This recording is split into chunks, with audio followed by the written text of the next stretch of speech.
Welcome to மகே maths class. இன்னைக்கு நம்ம என்ன பார்க்க போகிறோம்னா 6ஆம் வகுப்பு 3ஆம் பருவம் தகவல் செயலாக்கத்தில் பயிற்சி 5.2ல் 13வது கணக்கு தான் பார்க்க போகிறோம். இதுக்கு முன்னாடி 12வது கணக்கு வீடியோ போட்டிருக்கோம். அதோட லிங்க் டிஸ்கிரிப்ஷனில் இருக்குது. பார்க்காதவங்க போய் பார்த்துட்டு வாங்க. இப்போ கணக்கு பார்க்கலாம். அஞ்சல் அட்டையில் அஞ்சல் குறியீட்டு எண்ணை கீழே கொடுக்கப்பட்டுள்ளது போல் எடுத்துக்கொள்க. அஞ்சல் குறியீட்டு எண்களை கொண்டு எவ்வாறு கடிதங்களுக்கு பிரித்தெடுக்கப்படுகின்றன? கடிதத்தை எப்படி இந்த அஞ்சல் எண் மூலம் பிரித்தெடுக்கிறாங்கன்னா, நம்ம ஏறு வரிசையில் எழுதுறதுனால இதை பிரித்தெடுக்கிறாங்க. ஃபஸ்ட்டு இதில் பாருங்கள், ஃபஸ்ட்டு 3 நம்பர் ஒன்றையும் பாருங்கள், காமனாக இருக்கும். 604 பாருங்கள், 604 எல்லாத்துலேயும் காமனாக இருக்குது. ஓகேவா? நம்ம பார்க்க வேண்டியது அடுத்த 3 நம்பரை தான் பார்க்க போகிறோம். அடுத்த 3 நம்பரை நம்ம ஏறு வரிசையில் எழுத போகிறோம். ஓகேவா? ஃபஸ்ட்டு என்ன நம்பர் வரும் பாருங்கள். ஃபஸ்ட்டு 303, 604, 303 இந்த நம்பர் தான் ஃபஸ்ட்டு வரும். ஓகேவா? அதை அடுத்து எழுதிக்குவோம்.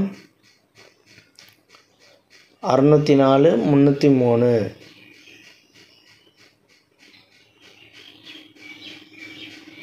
அடுத்து எந்த நம்பர் வரும் பாருங்கள்.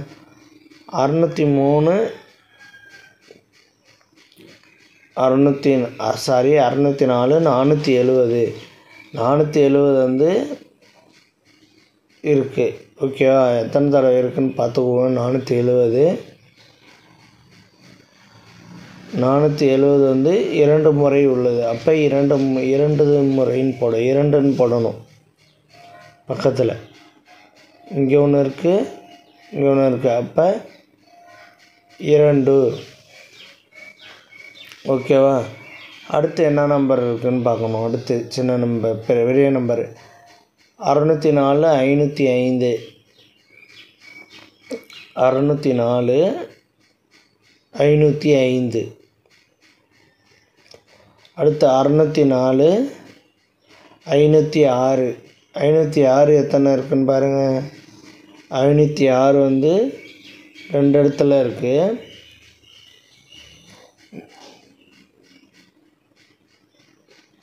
506 இங்கே ஒன்று இருக்குது.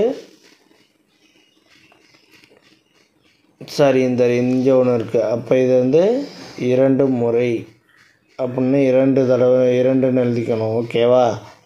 அடுத்தது என்ன இருக்குதுன்னு பாருங்கள்.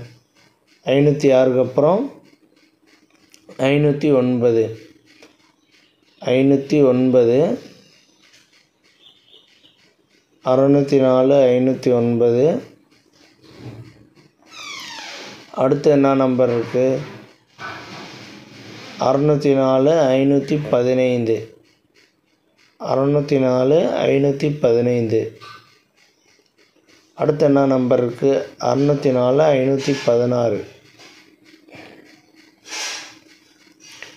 604, 516 எத்தனை முறை? 2 முறை. 2 முறை இருக்குது.